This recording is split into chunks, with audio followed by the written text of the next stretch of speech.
Friends, मैं देवेन आर्य और आज मैं कक्षा 12th के विद्यार्थियों के लिए एक बेहद महत्वपूर्ण वीडियो लेकर आया हूं। उनकी जो इंग्लिश की क्वेश्चन बैंक है उसका सेक्शन सी जो ग्रामेटिकल पोर्शन है आज हम करने वाले हैं। इस वीडियो में सारे ही फिल इन द ब्लैंक्स जो कि आपके एग्जाम के पॉइंट ऑफ व्यू से बहुत ही महत्वपूर्ण है। आपका 17 फरवरी को पेपर है इंग्लिश का, तो उसके लिए भी बहुत ही महत्वपूर्ण एक प्रैक्टिस सेट है आपके लिए। ये आपकी जो क्वेश्चन बैंक है उसका, तो हम यहाँ पर सारे ही सेंटेंस करने वाले हैं फिल इन द ब्लैंक्स वाले, सेक्शन सी वाले। ठीक है, तो वीडियो को अंत तक देखिए बिना स्किप किए। यदि पसंद आए तो लाइक जरूर कीजिएगा। चलिए पहला सेंटेंस हम देखते हैं। I have seen places of historical importance in this city. इसका अर्थ होता है कि मैं इस सिटी के जितने भी महत्वपूर्ण ऐतिहासिक स्थान है वो देख चुका हूं। अब यहां पर आपको ए एंड द और नो आर्टिकल 4 ऑप्शन आपके सामने है, आपको क्या भरना है। तो सबसे पहले तो हमें देख लेते हैं कि यहां पर जो खाली स्थान है, हमारा जो ब्रैकेट है उसमें उसके जस्ट बाद वाला शब्द डिपेंड करता है कि वो अपने साथ क्या लेता है। तो यहाँ पर प्लेसेस लिखा है ना। प्लेसेस आप देख रहे हैं कि प्लेसेस जो होता है वो बहुवचन है। अब प्लेसेस बहुवचन है तो ए और एन दोनों ही नहीं आएंगे क्योंकि ये जो है सिंगुलर के साथ में आते हैं। अब बात रही द और नो आर्टिकल की। अब नो आर्टिकल भी इसमें नहीं आ सकता। क्यों नहीं आ सकता? क्योंकि इसमें जो नो आर्टिकल हमेशा आता है वो आपके प्रॉपर नाउन्स के पहले आता है, जिसमें कोई नो आर्टिकल का अर्थ होता है कि इसमें आर्टिकल नहीं लगना है। तो प्रॉपर नाउन्स के पहले नहीं लगता है, किसी खेल के नाम के पहले, किसी बीमारी के नाम के पहले, किसी व्यक्ति के नाम के पहले, किसी सब्जेक्ट के नाम के पहले हमेशा हम कभी भी आर्टिकल नहीं लगाते हैं। ठीक है, तो यहां पर जो अपना उत्तर बचा वो बचा है द। अब द क्यों लगा है उसके पीछे रीजन जान लो कि जो उसने कहा कि मैं इस शहर के जितने भी महत्वपूर्ण ऐतिहासिक स्थान है वो देख चुका हूं, यानी कि वो उस चीज से परिचित हो चुका है। और द आर्टिकल हमेशा कब लगता है? जब हम किसी चीज को पहले से थोड़ा बहुत जानते हैं उसके बारे में, है ना, वो हमारे लिए इंपॉर्टेंट है, इसलिए हम वहां पर द लगाते हैं। तो यहाँ पर द आर्टिकल आएगा। सेकेंड सेंटेंस को देख लेते हैं, द बॉय द बर्ड। अब यहां पर आपके सामने 2 ऑप्शन है ना, 3 ऑप्शन है, ये सिर्फ 2 ऑप्शन है। ये एक डबल में आ गया एक ऑप्शन से, एक तो है कैच और एक होता है कैट्स। तो यहां पर जब ये सेंटेंस जो है ये प्रेजेंट इंडिफिनिट टेंस का है, और प्रेजेंट इंडिफिनिट टेंस की ये खासियत होती है कि वहां जब भी सिंगुलर सब्जेक्ट होता है उसमें तो वर्ब की फर्स्ट फॉर्म में ऐसे एस लगता है, और जो कैच वर्ब होती है वो अपने साथ में ई एस फॉर्म लेकर आती है। तो यहां पर द बॉय जो है वो सिंगुलर है, इसलिए हम यहां पर क्या लगाएंगे? कैच से लगाएंगे। तो आपका आंसर आ जाएगा कैच। चलिए थर्ड देख लेते हैं, knowledge is a dangerous thing. अब यहां पर आपके सामने अ लिटिल, लिटिल और फ्यू है। अब इसमें से पहले उस चीज को अवॉइड करते जो नहीं आने वाली, जो बिल्कुल डेफिनेटली नहीं आने वाली। तो यहां पर जो फ्यू है वो नहीं आने वाला, बिल्कुल भी नहीं आने वाला। क्यों नहीं आने वाला है? क्योंकि फ्यू हमेशा काउंटेबल नाउन्स के पहले लगता है। अब जो नॉलेज है, नॉलेज जो वर्ड है ये काउंटेबल नाउन नहीं है, ये अनकाउंटेबल नाउन है, क्योंकि नॉलेज यानी ज्ञान, ज्ञान को हम गिन नहीं सकते, 1 2 3 ऐसा नहीं बोल सकते। तो अब हमारे सामने बचे सिर्फ अ लिटिल और लिटिल। तो अ लिटिल जो होता है उसका अर्थ होता है कि थोड़ा, और जो लिटिल होता है उसका अर्थ होता है बिल्कुल ही नहीं, ना के बराबर। अब यहां पर हमने अक्सर देखा है कि जिसके पास थोड़ा बहुत ज्ञान होता है वो बहुत ही खतरनाक होता है, बिल्कुल नहीं होता है वो खतरनाक ही नहीं होता है क्योंकि उसको कुछ पता ही नहीं है। तो यहां पर हमारा सीधा सीधा सा बचा है अ लिटिल। तो यहां पर क्या आएगा? A little. चौथा है, I think it rain today, may, must और कांट। अब यहां पर 3 ऑप्शन है आपके सामने, मे, मस्ट और कांट। अब यहां पर मस्ट भी नहीं आएगा, कांट भी नहीं आएगा। उसके पीछे सुन लो रीजन क्या है कि जब हम किसी चीज के प्रति आश्वस्त हो कि मेरे को ऐसा करना है या तुम्हें ऐसा करना ही चाहिए तो हम मस्ट लगाते हैं। और जब हम किसी की एबिलिटी या कैपेबिलिटी की बात करते हैं तो कैन या कैंट लगाते हैं। तो यहाँ पर ना तो कैपेबिलिटी की बात हो रही है और ना ही, है ना, किसी को हम एडवाइस दे रहे हैं, स्ट्रॉन्ग सजेशन दे रहे हैं। यहाँ पर हम सिर्फ एक संभावना व्यक्त कर रहे हैं। जैसे कहा कि आई थिंक, मैं ऐसा सोचता हूं, इट रेन टुडे, कि आज बारिश हो सकती है। यानी कि यहाँ पर इस सेंटेंस में एक संभावना, और जब भी प्रोबेबिलिटी हो, पॉसिबिलिटी हो, संभावना की बात हो या पूर्व अनुमान की बात हो, तो हमेशा हम किसका यूज करते हैं? मे आर्टिकल जो है आपका मॉडल का इस्तेमाल करते हैं। तो यहाँ पर क्या आएगा? मे आएगा। चलिए पांचवा, there are precious books in the library, कि लाइब्रेरी में, है ना, कई प्रीसियस बुक्स है। प्रीसियस है ना, अनमोल किताबें हैं। तो यहां पर मच नहीं आ सकता। क्यों नहीं आ सकता? क्योंकि मच हमेशा अनकाउंटेबल के पहले आता है। और यहाँ पर बुक्स लिखा है, प्रीसियस बुक्स है ना, प्रीसियस बुक्स, पूरा वर्ड क्या है हमारा, प्रीसियस बुक्स है, तो ये काउंटेबल है और प्लूरल है, ठीक है। और यहाँ पर एनी भी नहीं आएगा, क्योंकि एनी का प्रयोग हमेशा इंट्रोगेटिव और नेगेटिव सेंटेंस किया जाता है, तो यहाँ पर क्या आएगा, सम आएगा। There are some precious books in the library. तो फ्रेंड्स, हम यहाँ पर सिर्फ आपको आंसर नहीं बता रहे, हम आपको यहाँ पर समझा रहे हैं कि ये चीज क्यों आएगी, ताकि आपके दिमाग में फिट हो सके। आपके एग्जाम में यदि इसके अलावा भी कोई सेंटेंस आते हैं और उनमें यही ऑप्शन यदि आपके सामने आते हैं, तो आप वहां पर समझ के साथ कर सके, यहाँ इसमें मेरे को क्या भरना है, ऐसा रट्टा नहीं मारना है, इसको समझ के साथ में आपको क्लियर करना है। चलिए, छठा सेंटेंस है, माई ब्रदर इज इंजीनियर। जो मेरा भाई है वो इंजीनियर है, और यहाँ पर द, एन और ए आएगा, ए में से 3 चीज आपको लगानी है। तो यहाँ पर हम देख लेते हैं कि हमने आर्टिकल्स का यूज पढ़ा है, यदि आपको और अच्छे से पढ़ना है तो मेरे चैनल पर एक वीडियो है आर्टिकल के बारे में, कैसे आपको यूज करना है। तो जब भी हम देखते हैं कि आप हिंदी का स्वर देखते हैं, है ना, तो हिंदी का स्वर यानी कि यहाँ पर इंजीनियर ई से जो है आपका जो ये नाउन है स्टार्ट हो रही है, तो जब भी आप हिंदी का स्वर आ से लेकर आ तक देखते हैं, तो आपको वहां पर बिल्कुल क्या लगाना है, एन का यूज करना है। तो यहाँ पर एन का यूज हो जाएगा, है ना, इसका यूज होगा एन का। 7वां सेंटेंस है, did you bye sugar from the shop. तो डिड यू बाय, अभी हमने कहा था कि जब भी नेगेटिव और इंट्रोगेटिव वाक्य हो और सम और एनी में से आपको कुछ लगाने के लिए आए, तो हमेशा वहां पर क्या लगाते हैं, एनी लगाते हैं, क्योंकि नेगेटिव और इंट्रोगेटिव वाक्य में एनी का यूज होता है। एनी जो रहता है डिटर्मिनर से उसका इस्तेमाल किया जाता है। चलिए, 8वां है, I don't like of this mobiles. I don't like, मुझे पसंद नहीं है, ऑफ दिस मोबाइल्स, इनमें से कोई भी मोबाइल मुझे पसंद नहीं है। तो यहाँ पर आइदर और नाइदर 2 आपके सामने डिटर्मिनर्स है। पहले इनको ये देख लेते हैं कि इसको आइदर नाइदर बोलते हैं या इधर निदर बोलते हैं। तो मैं आपको बता दूं कि इनको हम आइदर नाइदर भी बोल सकते हैं, इधर निदर भी बोल सकते हैं। अब हम जो भारतवासी है वो इनको हमेशा आइदर नाइदर ही बोलते हैं। क्यों? क्योंकि जो ब्रिटिश इंग्लिश है उसमें इनको आइदर नाइदर ही कहा जाता है, और जो अमेरिकन इंग्लिश है उसमें इनको इधर निदर कहा जाता है। तो हमारे जो देश में इंग्लिश चल रही है वो ब्रिटिश इंग्लिश है, इसलिए हम इनको क्या बोलेंगे, आइदर और नाइदर बोलेंगे, ठीक है। चलिए, तो इसमें क्या आएगा, इसमें पहले से ही डोंट लगा है, पहले से डोंट लगा है, तो फिर हम नाइदर लगा ही नहीं सकते, क्योंकि 2 नेगेटिव चीज एक सेंटेंस में नहीं लगा सकते।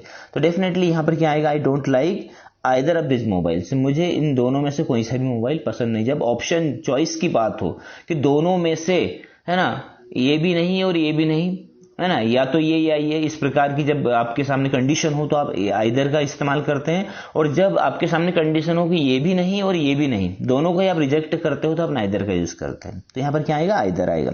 चलिए, 9वां सेंटेंस देखते हैं, यू स्टॉप स्मोकिंग।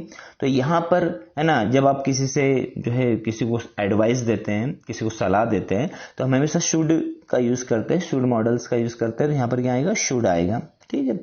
10वां सेंटेंस है, we are going a match today. तो वी आर गोइंग, अब एक वर्ब हमारे पास ऑलरेडी है, मेन वर्ब की we are going.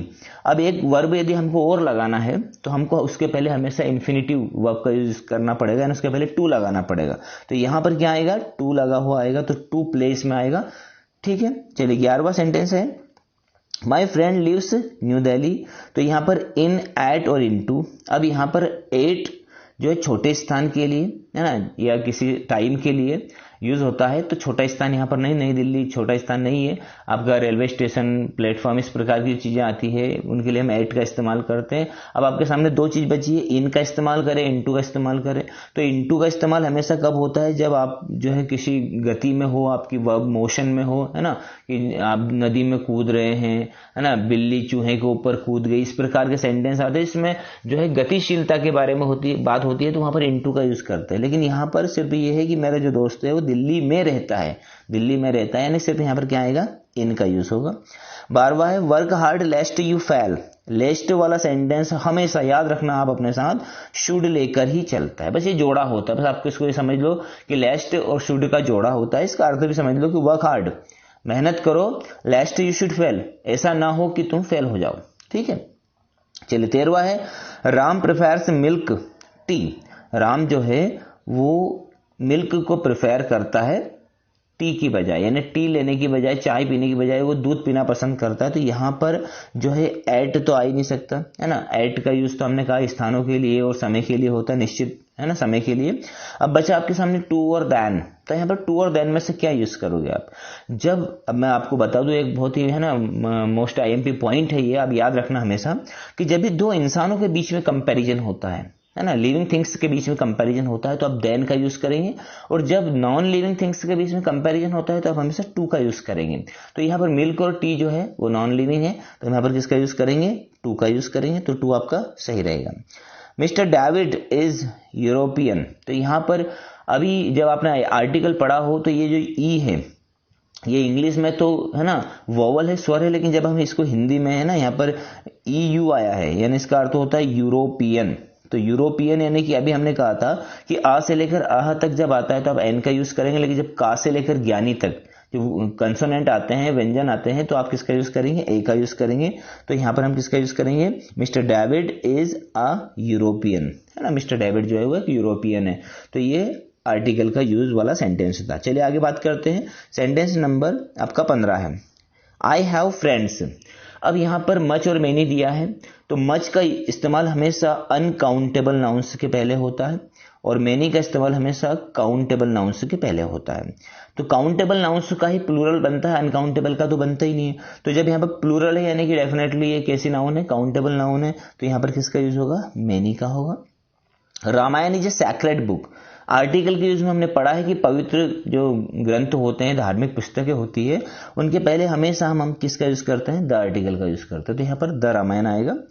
My grand mother is hard hearing, अब ये मोस्ट इंपॉर्टेंट सेंटेंस है। जो मेरी दादी माँ है वो hard of hearing, hard of hearing का अर्थ होता है कि हार्ड अपने साथ में ऑफ लेकर चलता है। ये एक फ्रेज है ना, कि हार्ड ऑफ हियरिंग का अर्थ होता है सुनने में दिक्कत।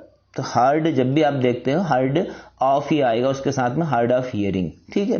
चलिए अब अगला सेंटेंस है, God bless you with A daughter, can could मैं।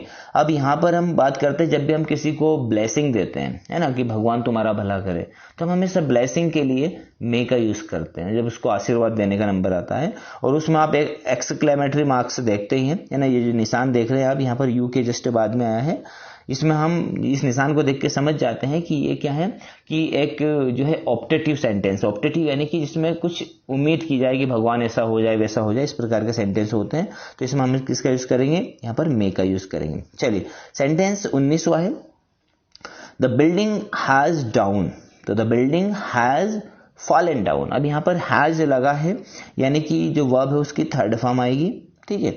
अगला है, ही डिस्ट्रीब्यूटेड स्वीट्स चिल्ड्रन। अब यहाँ पर अमॉन्ग और बिटवीन दो चीज दी है, तो आपको किसका यूज करना है यहाँ पर, तो मैं आपको बता दूं अमॉन्ग का यूज हम कब करते हैं, जब हमारे पास दो से अधिक, है ना, दो से अधिक चीजों के बारे में बात की जाती है तो हम अमॉन्ग का यूज करते हैं। जैसे दो चीजों के बारे में बात की जाए तो हम बिटवीन का यूज करते हैं, है ना। जैसे मान लो मैं कह दूं कि Meena is sitting between Reena and Shyama, तो श्यामा और रीना के बीच में रीना बैठी हुई है। और जब मेरे को बोलना हो कि Reena is sitting among children, है ना, बच्चों के बीच में, तो बहुत सारे जब बच्चे होते दो से अधिक बच्चों के बारे में बात हो, है ना, 4 5 6 7 जितने भी ग्रुप हो, तो उस ग्रुप के लिए हमेशा अमॉन्ग का इस्तेमाल किया जाता है और सिर्फ दो के लिए बिटवीन का यूज किया जाता है। तो यहाँ पर बच्चों की बात हो रही तो हम यहाँ पर क्या लगाएंगे, अमॉन्ग का यूज करेंगे, तो हमारा आंसर आ जाएगा अमॉन्ग।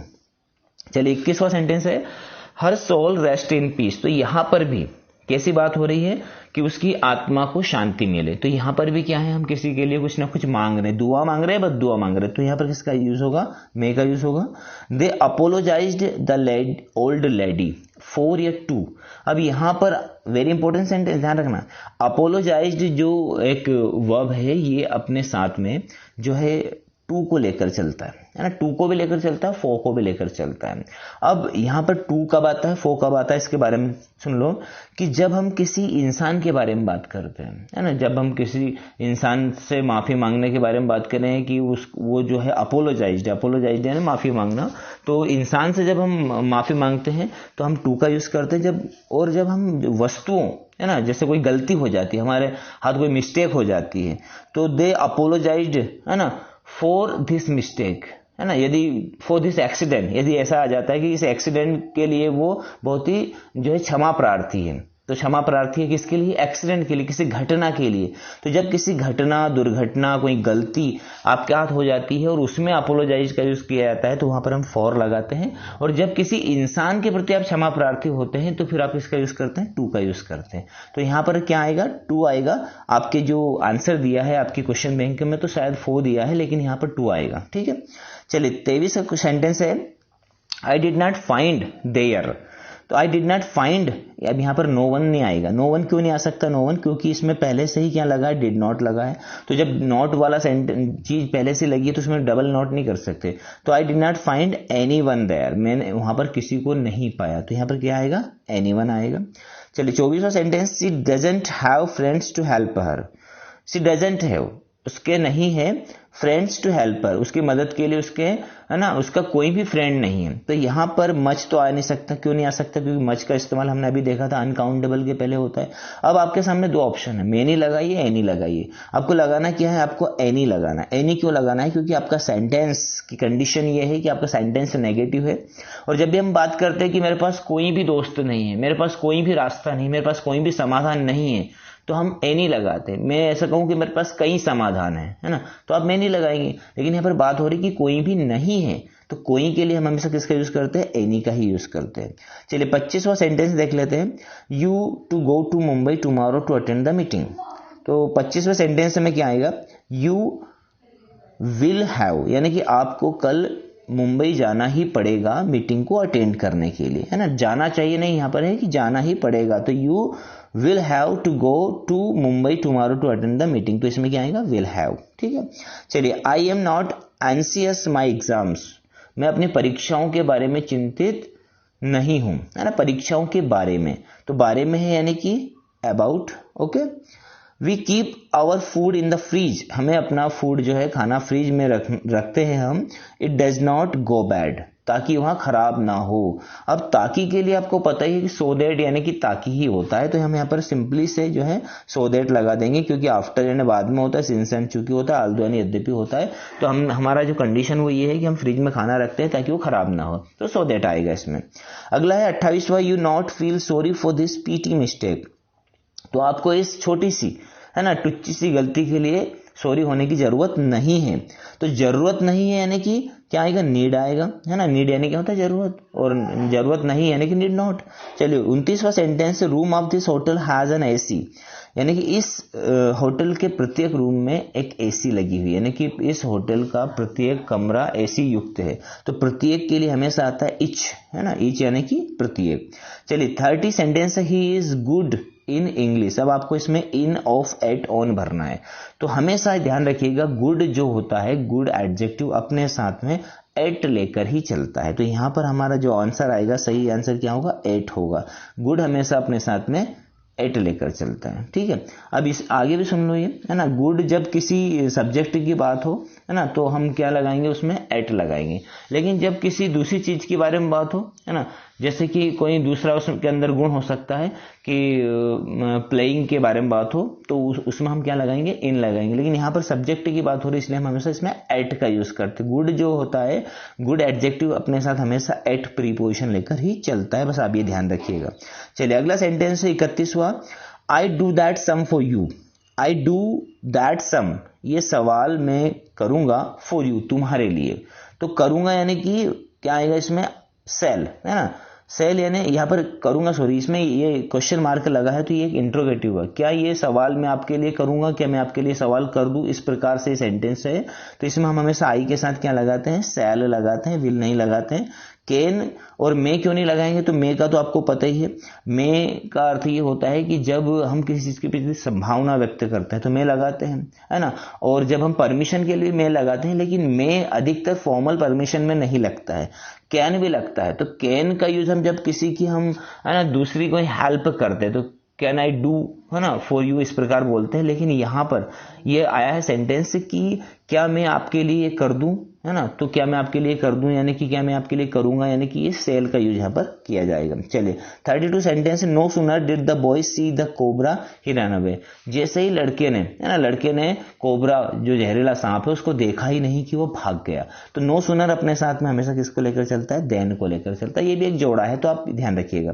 चलिए 33 sentence, this task has been equally divided between you and me क्यों आया है, इसके पीछे देख लीजिएगा, क्योंकि यहां पर ये जो बात कर रहे हैं कि टास्क जो है, ये काम है, ये बराबर रूप से तुम्हारे और मेरे बीच में बांट दिया गया है।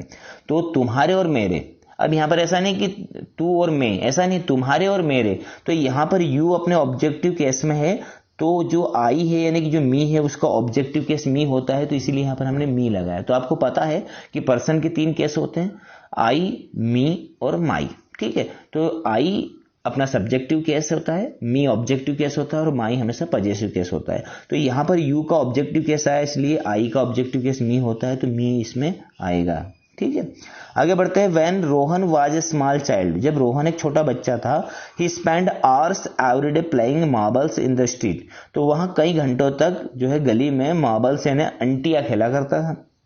तो जब भी पास्ट टाइम की हैबिट की बात होती है तो हमेशा यूज्ड का इस्तेमाल करते हैं, तो यहां पर यूज्ड का इस्तेमाल ही होगा। चलिए 35वां sentence, the better team Australia lost the match against Bangladesh, यानी कि इतनी अच्छी टीम होने के बावजूद, ऑस्ट्रेलिया इतनी अच्छी टीम होने के बावजूद भी बांग्लादेश से हार गई। तो होने के बावजूद, अब यहां पर होता है इंस्पाइट और डिस्पाइट। इंस्पाइट और डिस्पाइट का अर्थ होता है के बावजूद, और डिस्पाइट बिंग यानी होने के बावजूद, यानी कि ऑस्ट्रेलिया अच्छी टीम होने के बावजूद। आल्दो यानी होता है यद्यपि, यद्यपि तो इसमें आएगा नहीं है ना, यद्यपि तो फिट कहीं भी नहीं होता है, होने के बावजूद ही फिट इसमें होता है, इसलिए हम यहाँ पर क्या लिखेंगे, despite being the better team Australia lost the match against India Bangladesh. चलिए आगे बढ़ते हैं। 36वां sentence, your health is deteriorating day by day, you better see a doctor, तुम्हारा जो स्वास्थ्य है वो दिन प्रतिदिन बिगड़ता जा रहा है, तुम्हें क्या है, ये बेहतर होगा कि तुम किसी डॉक्टर को दिखाओ। तो यहां पर यू है ना, यहां पर यू लिखा है और यू के बाद में आपको भरना क्या है, डिड, वुड, शुड और हैड। अब यहां पर डिड तो हम भर नहीं सकते क्योंकि डिड का यूज इसमें होगा नहीं, डिड एक जो है ना सेकंड फॉर्म है वर्ब की, तो यहां पर उसका कोई काम ही नहीं है। वुड यानी कि है ना होगा या करवाऊंगा, शुड यानी चाहिए, हैड इसमें हैड ही आएगा। हैड क्यों आएगा कि जो बेटर होता है ये अपने साथ एक हैड, ये फ्रेज है कि बेहतर होगा कि तुम डॉक्टर को दिखाओ, तो हैड अपने साथ, जो बेटर है अपने साथ में हैड लेकर चलता है अधिकतर। अब ये बेटर जो है ये है ना गुड, बेटर, बेस्ट, बेटर जो है ये कंपैरेटिव डिग्री है गुड की, है ना, ऐसा नहीं कि सेकंड फॉर्म में वर्ब की, ये कंपैरेटिव डिग्री है गुड की, इसलिए हम यहाँ पर क्या लगाएंगे, had better, you had better, है ना, कहता है ना अच्छा होगा कि तुम ऐसा कर लो, यू हैड बेटर। चलिए अगला है, I will finish this project in year. अब यहां पर आप ऐसे ही पढ़ते हैं, ईयर पढ़ते हैं ना, जबकि ईयर पढ़ना थोड़ा सा गलत है। ईयर ऐसा नहीं होता है कि यहां पर ईयर आपने लिख दिया, आपको इसमें यूज करना है ए एन द या नो आर्टिकल। ईयर को हम ऐसे पढ़ते, ये आता है ईयर, है ना, ईयर नहीं ईयर, ईयर यानी जुबान को थोड़ा सा लगाओ, या यज्ञ का मुंह में से निकलना चाहिए, है ना। तो हम यहाँ पर ये यज्ञ का मुंह में से निकलेगा यानी कि क्या आएगा, कॉन्सोनेंट आएगा, व्यंजन आएगा, और हमको पता है कि व्यंजन के साथ हमेशा किस आर्टिकल का यूज होता है, ए आर्टिकल का यूज होता है। अगला है 38, the plane took at 8:30 AM। जो प्लेन है वो टुक क्या होता है, टुक क्या होता है, टुक ऑफ, है ना, जैसे कहते हैं टेक ऑफ, टेक ऑफ यानी कि उड़ान भरना। तो यहाँ पर टुक है तो टुक के साथ भी क्या लगेगा, ऑफ लगेगा, है ना, उड़ान भरना, तो क्या आएंगे इसमें, ऑफ लगाएंगे।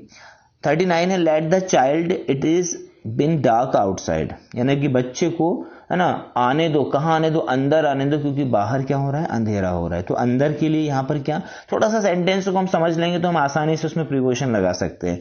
इसमें क्या आएगा, इन आएगा। चलिए 40वां sentence, the time is running hurry up. जो टाइम है वो रनिंग क्या हो रहा है, रनिंग आउट हो रहा है, रनिंग आउट यानी खत्म हो रहा है ना, जा रहा है, निकल रहा है, टल रहा है, तो आपको क्या करना चाहिए, हरी अप, जल्दी करना चाहिए। तो यहां पर क्या आएगा, आउट आएगा। व्हाइट स्टैंड पीस, जो सफेद कलर होता है वो किसके लिए होता है, वो शांति के लिए होता है। तो व्हाइट स्टैंड क्या आएगा, फॉर पीस, के लिए, यानी कि स्टैंड फॉर पीस, सफेद जो होता है वो सफेद, कौन सा कलर, सफेद कलर किसके लिए होता है, शांति के लिए होता है। चलिए अगला है, this course will help you your speaking skills. ये जो कोर्स है ये तुम्हारी मदद करेगा तुम्हारी स्पीकिंग इंग्लिश को क्या करने में, डेवलप करने में, है ना, डेवलप आएगा इसमें, डेवलप करने में यानी कि विकसित करने में, तो क्या आएगा इसमें, डेवलप। 43 है, व्हेन आई अब I will be A pilot. जब मैं बड़ा होऊंगा तो मैं एक पायलट बनूंगा। तो बड़ा होऊंगा यानी कि क्या आएगा इसमें से, कि गो, हरी कुछ भी नहीं आएगा, ग्रो अप यानी बड़ा होना, है ना।